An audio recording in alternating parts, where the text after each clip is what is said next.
எல்லாருக்கும் வணக்கங்க. இந்த வீடியோவில் நம்ம பார்க்க போகிற டாபிக் என்ன அப்படின்னா, ஜாமக்கோல் பிரசனத்தில் சில நுணுக்கங்களை பற்றி பார்க்க போகிறோம்.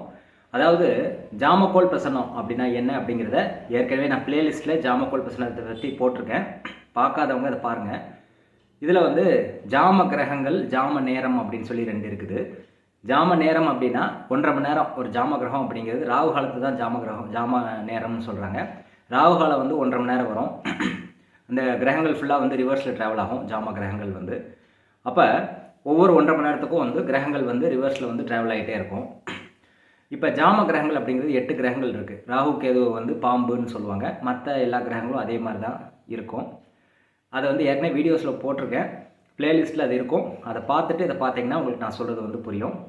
இந்த ஜாமக்கோல் பிரசனம் எதுக்கு யூஸ் ஆகுது அப்படின்னா, உங்களுக்கு வந்து ஒரு தீர்வு தேடணும். ஏதோ ஒரு பிரசனம் பார்க்குறீங்க, அப்போ வந்து உங்களுக்கு எதுவும் புலப்படலை அப்படின்னா இந்த ஜாமக்கோல் பிரசனம் மூலிமா ஈஸியாக வந்து தீர்வை ஃபைண்ட் அவுட் பண்ண முடியும். அதுக்கு தான் இந்த ஜாமக்கோல் பிரசனம் யூஸ் ஆகுது.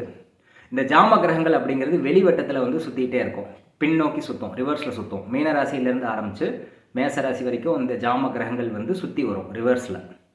இது தெரிஞ்சுக்கிட்டால் போதுமானது. இப்போ உதயம், ஆருடம், கவிப்புன்னு சொல்லி 3 விஷயங்கள் இருக்குது ஜாமக்கோல் பிரசனத்தில். உதயம் அப்படிங்கிறது நிகழ்கால சம்பவத்தை குறிக்கிறது. ஆருடம் அப்படிங்கிறது ஏற்கனவே நடந்து முடிஞ்ச சம்பவங்களை பற்றின கேள்வியை சொல்கிறது. கவிப்புங்கிறது உங்களுக்கு இருக்கக்கூடிய பிரச்சனையை சொல்கிறது. இதை 3ஐயும் தெரிஞ்சுக்கிட்டால் போதுமானது. இதில் உதயம், ஆருடம் அப்படிங்கிறது வலது பக்கம் சுற்றும், கவிப்பு மட்டும் இடது பக்கம் சுற்றும். இந்த உதயத்தை எப்படி கண்டுபிடிக்கிறது, ஆருடத்தை எப்படி கண்டுபிடிக்கிறது, கவிப்பு நிற்கிறத எப்படி கண்டுபிடிக்கிறது அப்படின்னு சொல்லி ஏற்கனவே வீடியோவில் சொல்லியிருக்கேன். பார்க்காதவங்க அதை பார்த்து பயன்பெறுங்க. இதில் இந்த வீடியோவில் வந்து நுணுக்கங்களை பற்றி தான் பார்க்க போகிறோம். பலன் சொல்லக்கூடிய நுணுக்கங்கள். இதுக்கு உங்களுக்கு என்னெல்லாம் தெரியணும் அப்படின்னா, ராசி காரத்துவங்கள், கிரக காரத்துவங்கள் இதெல்லாம் தெரிஞ்சால் மட்டும்தான் இதில் பலன் சொல்கிறது வந்து உங்களுக்கு நிறைய விஷயங்களை வந்து தெரிஞ்சு சொல்ல முடியும். காரத்துவங்கள் நிறைய தெரியல அப்படின்னா பலன் வந்து நிறையா நீங்கள் விவரித்து சொல்ல முடியாது. இதை வந்து நீங்கள் தெரிஞ்சுக்கோங்க. அதனால் ராசி காரத்துவங்கள், கிரக காரத்துவங்கள் தெரிஞ்சுக்கிட்டால் நல்லது. இப்போ ஒருத்தவங்க வந்து என்ன பிரச்சனைக்காக வந்திருக்காங்க அப்படின்னு எப்படி கண்டுபிடிக்கிறது அப்படின்னா, உதயம் அப்படின்னு சொல்லி ஒரு கட்டத்தில் இருக்கும். அந்த உதயத்தை நோக்கி ஜாம கிரகம் என்ன கிரகம் வருதுன்னு பார்க்கணும். ஜாம கிரகம் அப்படின்னா ஒரு ராசி கட்டத்துக்கு வெளியில் வந்து ஒரு கிரகம் வரும்.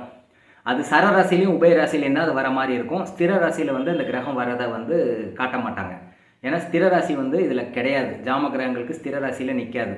அதனால் எப்படி பிரிப்பாங்க அப்படின்னா, ஒரு ராசி 30 டிகிரி 30 டிகிரியாக நம்ம வந்து பிரிச்சிருப்போம் ஜாதக கட்டத்தில். ஆனால் இந்த ஜாம கிரகங்கள் எப்படி மூவ் ஆகும் அப்படின்னா 1.5 ராசி 1.5 ராசியாக பிரிச்சுருவாங்க. அதாவது வந்து சரராசி ப்ளஸ் ஸ்திர ராசியில் ஒரு அரை ராசி, அப்புறம் வந்து உபயராசி ஸ்திர ராசியில் ஒரு அரை ராசி, 1.5 ராசி 1.5 ராசியாக பிரிச்சுருவாங்க. இதில் ஸ்திர ராசி கிடையாது. ஜாமக்கோல் பிரசனத்தில் ஸ்திர ராசியை பார்க்குறது இல்லை. ஜாம கிரகங்கள் சரராசிலையும் உபயராசியில் மட்டும்தான் ட்ராவல் ஆகும். அது எப்படி பிரிச்சிருக்காங்கன்னா, சரராசியும் ஸ்திர ராசியில் பாதி, அதாவது 45 டிகிரி வரைக்கும் ஒரு ஜாம கிரகம் மூவ் ஆகும். அடுத்து இன்னொரு ஜாம கிரகம் வந்து ஸ்திர ராசியிலேருந்து ஒரு 15 டிகிரி, உபயராசியில் ஒரு 30 டிகிரி, அப்படி 45 டிகிரியை வந்து இன்னொரு ஜாம கிரகம் வந்து மூவ் பண்ணும். அப்போ 8 ஜாமம் இருக்குது டோட்டலாக. இந்த 12 ராசியை வந்து 1.5 ராசியாக பிரிச்சிங்கன்னா 8 ராசியாக வரும். அப்போ இந்த 8 ராசிக்குள்ளே தான் இந்த ஜாம கிரகங்கள் வந்து சுற்றி வரும். ஸ்திர ராசியில் வந்து ஜாம கிரகம் நிற்காது. அதை மட்டும் நீங்கள் புரிஞ்சுக்கிட்டால் போதுமானது. இப்போ இந்த ஜாம கிரகம் வந்து உதயத்தை நோக்கி வருதுன்னு வச்சுக்கோங்களேன். உதயம் அப்படிங்கிறது ராசி கட்டத்தில் உதயம் அப்படின்னு போட்டிருப்பாங்க. வெளிக்கட்டத்தில் வந்து ஜாம கிரகங்கள் மூவ் ஆகிட்டே வரும். அப்போ உதயத்தை நோக்கி என்ன ஜாம கிரகம் வருதுன்னு பார்க்குறோம். இப்போ உதாரணத்துக்கு குரு வந்து வருதுன்னு வச்சுக்கோங்களேன். ஜாம கிரகம் வெளிவட்ட கிரகங்கள், அதை தான் ஜாம கிரகங்கள் சொல்கிறோம். ரிவர்ஸில் சுற்றும். அப்போ உதயம் வந்து முன்னோக்கி போகும், ஆனால் ஜாம கிரகங்கள் பின்னோக்கி போகும். இது ஞாபகம் வச்சுக்கிட்டா போதும். அப்போ உதயத்தை நோக்கி எந்த ஜாம கிரகம் வருதோ அதுதான் அவங்க கேட்க வந்திருக்காங்க அப்படிங்கிறத நம்ம சொல்லலாம். ஆருடத்தை நோக்கி என்ன ஜாம கிரகம் வருதோ அது ஏற்கனவே நடந்த சம்பவத்தை பற்றி கேட்க போகிறாங்க, அதுதான் அவங்க மனசில் இருக்குது அப்படின்னு சொல்கிறோம். இந்த 2 விஷயங்களை தெரிஞ்சுக்கிட்டால் போதும். பாதிப்பை சொல்கிறது வந்து கவிப்பு. கவிப்பை நோக்கி எந்த ஜாம கிரகம் வருதோ அதில் வந்து பாதிப்பு இருக்குது அப்படின்னு நம்ம தெரிஞ்சுக்கலாம். அப்போ ஒரு குரு வந்து உதயத்தை நோக்கி வருதுன்னு வச்சுக்கோங்களேன். குழந்தையை பற்றி கேட்பாங்க, அல்லது நகை பற்றி கேட்பாங்க. இதுதான் மேக்ஸிமம் இருக்கும். அல்லது குழந்தையினுடைய படிப்பு, வருமானம் இதை பற்றி தான் கேட்பாங்க. குரு சார்ந்த விஷயங்களை பற்றி தான் அதிகமாக கேள்விகள் இருக்கும். நோய் சார்ந்த விஷயத்தில் குரு குறிக்கிறது பார்த்திங்கன்னா எலும்பற்ற பகுதிகளை தான் குரு குறிக்கக்கூடியது. எலும்பற்ற உறுப்புகள், இப்போ கொழுப்பு, மூளை, இருதயம் இதெல்லாம் வந்து கொழுப்பற்ற பகுதி. எலும்பற்ற பகுதிகள், எலும்பற்ற தசை பிடிப்புள்ள உறுப்புகளை வந்து குரு குறிக்கும். அப்போ அவங்க கேள்வி வந்து நோயை பற்றி கேட்டால் குரு சார்ந்த உறுப்புகளை பற்றி கேள்வி இருக்கும். அதுவே வந்து பொருள் சார்ந்த விஷயமா இருந்தால் வருமானத்தை பற்றி கேட்பாங்க. நகை அடமானம் வைக்கலாமா, நகை கடன் வாங்கியிருக்கேன் அதை பற்றி கேட்பாங்க, அல்லது நகை காணாமல் போயிடுச்சுன்னு கேட்பாங்க. உயிருள்ள காரத்துவத்தில் வந்து பெரியப்பா அல்லது குழந்தையை பற்றி கேட்பாங்க. இப்படி 3 விதமாக பிரிச்சுக்கோங்க. உயிருள்ள விஷயம், உயிரற்ற விஷயம், அதுக்கப்புறம் பார்த்தீங்க அப்படின்னா நோயை பற்றின கேள்வி. இந்த 3 கேள்வி தான் கேட்பாங்க. இது நீங்கள் எந்த வயசில் அவங்க வராங்களோ அதை பேஸ் பண்ணி நீங்கள் பலன் சொன்னீங்கன்னா இன்னும் வந்து பெஸ்ட்டாக சொல்ல முடியும். ஓகேயா? அப்போ இந்த 3 விஷயங்கள் வந்து இதான் கேள்வியாக இருக்கும். உதயத்தை நோக்கி வருது. இதுக்கு தீர்வு என்ன அப்படின்னா, எதில் பாதிப்பு இருக்குதுன்னு எப்படி கண்டுபிடிக்கிறது அப்படின்னா, கவிப்பில் என்ன கிரகம் இருக்குதுன்னு பார்க்கணும். கவிப்பில் என்ன கிரகம் இருக்குது அப்படின்னா, இப்போ உதாரணத்துக்கு ராசி கட்டத்தில் உள்ள கவிப்பு இருக்கும். அப்போ வந்து கோச்சார கிரகத்தையும் நம்ம எடுத்துக்கலாம். இப்போ சொன்னது வந்து ஜாம கிரகங்கள், வெளிவட்ட கிரகங்களை நம்ம சொன்னோம். உள்வட்ட கிரகங்களையும் நம்ம கவனிக்கலாம். உள்வட்ட கிரகத்தை தான் நம்ம கோச்சார கிரகம்னு சொல்கிறோம். பிரசன்னம், கோச்சாரம்னு சொல்கிறோம்ல. இப்போ இன்றைக்கி கேட்குறாங்கன்னா இந்த டைமில் கிரக நிலவரம், கோச்சார கிரக நிலவரம் எப்படி இருக்கோ அது உள்கட்டத்தில் அந்த கிரகம் இருக்கும். அப்போ வெளிக்கட்டத்தில் உள்ள கிரகம் என்ன சொல்லுது, உள்கட்டத்தில் உள்ள கிரகம் வந்து என்ன சொல்லுது, இந்த கன்ஃபியூஷன் வரும். இப்போ வெளிக்கட்டத்தில் உள்ள கிரகம் வந்து வெளியில் நடந்த விஷயங்களை, வெளியில் தெரியக்கூடிய விஷயங்களை சொல்லுது. உள்கட்ட கிரகங்கள் என்ன சொல்லுது அப்படின்னா, அதில் மறைந்திருந்த ரகசியங்கள், யார் அதை செஞ்சா அப்படிங்கிறத உள்கட்ட கிரகம் சொல்லுது. அந்த உள்கட்ட கிரகம் நின்ற நட்சத்திரம் எதை சொல்லுது அப்படின்னா, யார் அவங்களுக்கு பின்னாடி தூண்டுதலாக இருக்காங்க அப்படின்னு சொல்லுது. எந்த கிரகம் வந்து அந்த கிரகத்தை பார்க்குதோ அதை என்ன சொல்லுது, யார் மூலிமா இவங்களுக்கு வந்து உதவி கிடைக்குது அப்படின்னு சொல்லுது. இப்போ 4 விதமாக பிரிச்சுக்கோங்க. வெளிக்கட்ட கிரகம் வந்து சம்பவம் என்ன நடந்திருக்குங்கிறத சொல்லுது. இப்போ நகை காணாமல் போச்சு அப்படிங்கிறத வெளிக்கட்ட கிரகம் சொல்லுது. உதயத்தை நோக்கி ஜாம கிரகம் குரு வந்ததுன்னா நகையை பற்றி கேள்வி இருக்குது அப்படின்னு சொல்கிறேன். ஒரு உதாரணத்துக்கு சொல்கிறேன். நகை காணாமல் போச்சு அப்படின்னு சொல்லப்படுது.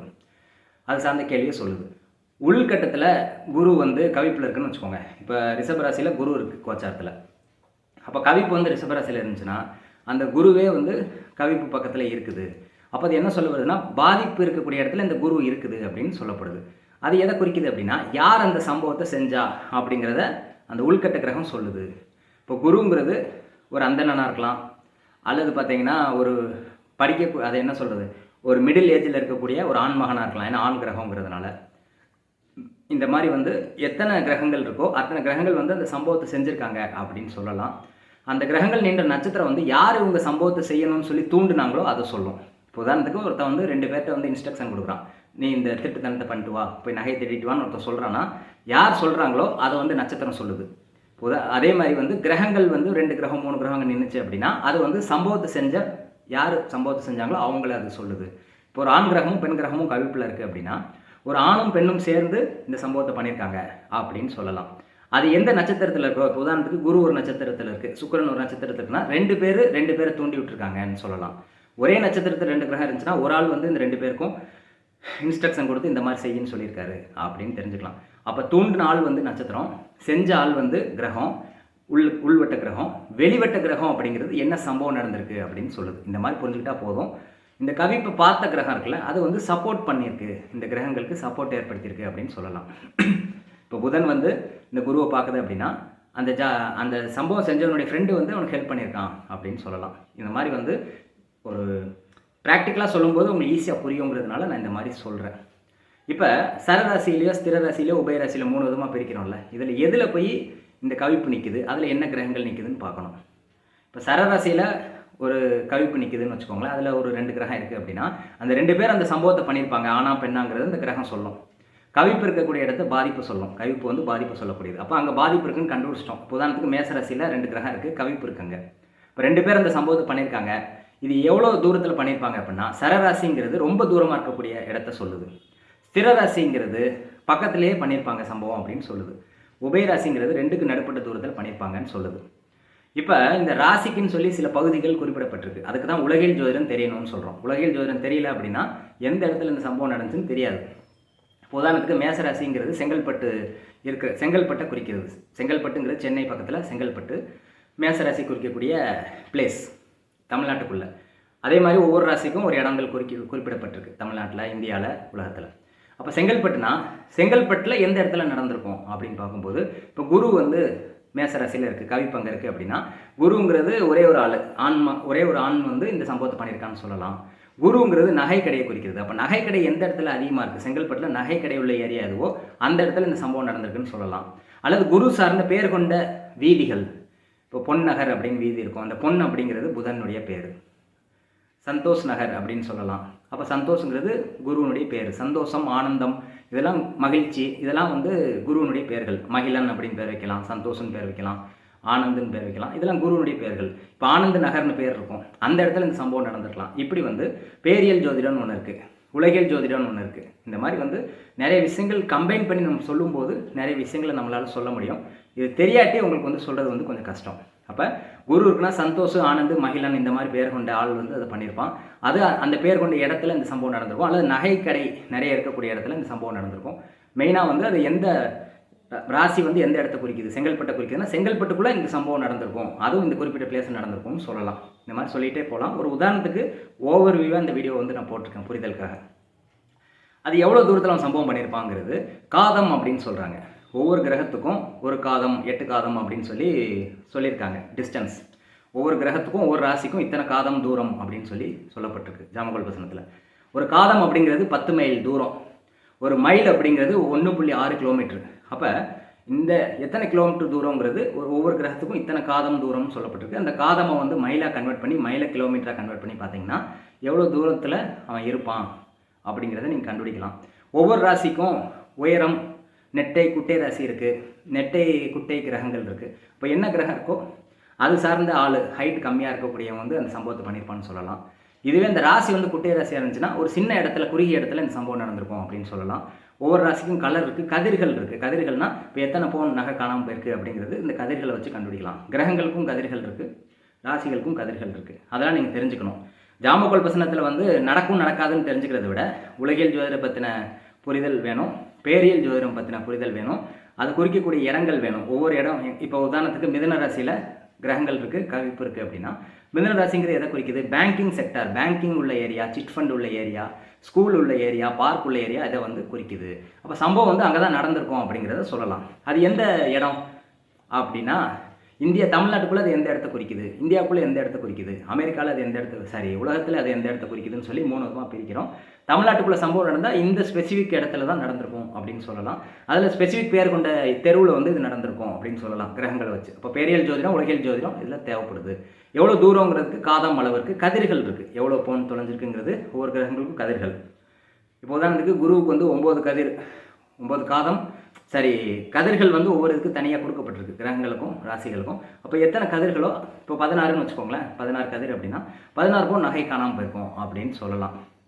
அல்லது 16 கிலோமீட்டர் தூரத்தில் அவன் இருப்பான்னு சொல்லலாம். இந்த கதிர்களை வச்சு எவ்வளோ கிலோ நகை காணாமல் போயிருக்கு அல்லது எத்தனை பொருள் காணாமல் போயிருக்கு இதை வந்து சொல்கிறதுக்கு இந்த கதிர்கள் வந்து யூஸ் ஆகுது. அதே மாதிரி சரம், ஸ்திரம், உபயங்கிறது தூரமாக, பக்கமாக, நடுப்பட்ட தூரமாக, அதை வந்து சொல்ல பயன்படுது. அதே மாதிரி ராசி வந்து ஒவ்வொரு இடத்த குறிக்குது, இந்த இடத்துல பண்ணியிருக்கலாம் அப்படின்னு அது சொல்ல வருது. நெட்டை குட்டை இதையும் வந்து ராசிகள் வந்து சொல்லுது. கிரகங்கள்லையும் நெட்டை குட்டை இருக்குது. அப்போ என்னென்னலாம் தொடர்பு கொள்ளுதோ அது சார்ந்த விஷயத்துப்படி இதெல்லாம் நடக்குமா நடக்காதான்னு சொல்கிறோம். சரி, இது கிடைக்குமா கிடைக்காதா அப்படிங்கிறது எப்படி கண்டுபிடிக்கிறது? கவிப்பு பார்த்தாச்சு, இது சம்பவம் நடந்துருச்சு, இது நடக்குமா நடக்காதா அப்படின்னு எப்படி கண்டுபிடிக்கிறது அப்படின்னா, இந்த உதய லக்னம் அப்படின்னு ஒன்று இருக்குது. உதயம் எங்கே நிற்குதோ அந்த லக்னம், அதுலேருந்து 10வது இடம் என்ன ராசியாக வருதுன்னு பாருங்கள். இப்போ உதயம் வந்து மேச ராசினா 10வது ராசி வந்து மகரமாக வரும். அப்போ மகர ராசி அதிபதி வந்து இந்த உதயாதிபதியோடு கனெக்ட் ஆனாலோ அல்லது வந்து 10ஆம் இடத்தோட ஏதோ ஒரு வகையில் இந்த உதய லக்னாதிபதி உதயம் வந்து 10வது இடத்துல இருக்கிறது, அதாவது உதயாதிபதி 10வது இடத்துல இருக்குது, இப்படி ஏதோ ஒரு கனெக்ஷன் ஏற்பட்டுச்சு அப்படின்னா அவங்களுக்கு வந்து கண்டிப்பாக இந்த சம்பவத்துலேருந்து மீண்டு வந்துடுவாங்கன்னு சொல்லலாம். அல்லது குருவோ 9ஆம் அதிபதியோ அதை என்ன சொல்கிறது, இந்த ஒரு பாதிப்பு ஏற்பட்டிருக்கு, இந்த குருவோ 9ஆம் அதிபதியோ இந்த கவிப்பை பார்க்குதுன்னு வச்சுக்கோங்களேன், அப்போ இந்த சம்பவத்துலேருந்து மீண்டு வருவாங்க அப்படின்னு சொல்லலாம். 10ஆம் அதிபதியும் லக்னமும் சேர்ந்தாலும் இந்த சம்பவத்துலேருந்து மீண்டு வருவாங்கன்னு சொல்லலாம். இதுக்கு பரிகாரம் எப்படி சொல்கிறது அப்படின்னா, கவிப்பில் என்ன கிரகம் இருக்கோ அதுக்கு ஆப்போசிட்டில் 7ஆம் இடத்துல என்ன கிரகம் இருக்குதுன்னு பாருங்கள். அது இதுக்கு நட்பு கிரகமாக இருந்தால் அந்த பரிகாரத்தை பண்ணுங்கள், பகை கிரகமாக இருந்தால் பரிகாரம் வேண்டாம். அந்த 7ஆம் இடத்துல இருக்கக்கூடிய கிரகம் வந்து வக்கரமாக இருந்தாலும் இந்த பரிகாரம் வந்து முரணாக செயல்படும். அப்போ பரிகாரம் பண்ணுறதுக்கு வந்து ஒரு கிரகம் கவிப்பில் இருக்குன்னா அதுக்கு ஆப்போசிட்டில் என்ன கிரகம் இருக்குது 7வது இடத்துல அப்படின்னு பார்க்குறோம். அது நட்பு கிரகமாக இருக்க பட்சத்தில் அதை பரிகாரம் பண்ணலாம், சக்ஸஸ் ஆகும். அந்த நட்பு கிரகம் வந்து வக்கரமாக இருந்தாலோ, பரிவர்த்தனையாக இருந்தாலோ, அஸ்தங்கமாக இருந்தாலோ அது பயனளிக்காது பரிகாரம் பண்ணாலும் அப்படிங்கிறத நீங்கள் தெரிஞ்சுக்கோங்க. இதே போன்று நிறைய விஷயங்களை வந்து நான் சொல்லலாம்னு முற்பட்டாலும் டைம் கம்மியாக இருக்கிறதுனால ஒரு தெளிவான புரிதலோட எல்லா டீட்டெயில்ஸோட ஜாமக்கோல் பிரசனத்தில் அடுத்து நம்ம ஒரு தெளிவான வீடியோவில் பார்ப்போம். அது வரைக்கும் உங்களிடம் விடைபெறுகிறேன். நன்றி, வணக்கம்.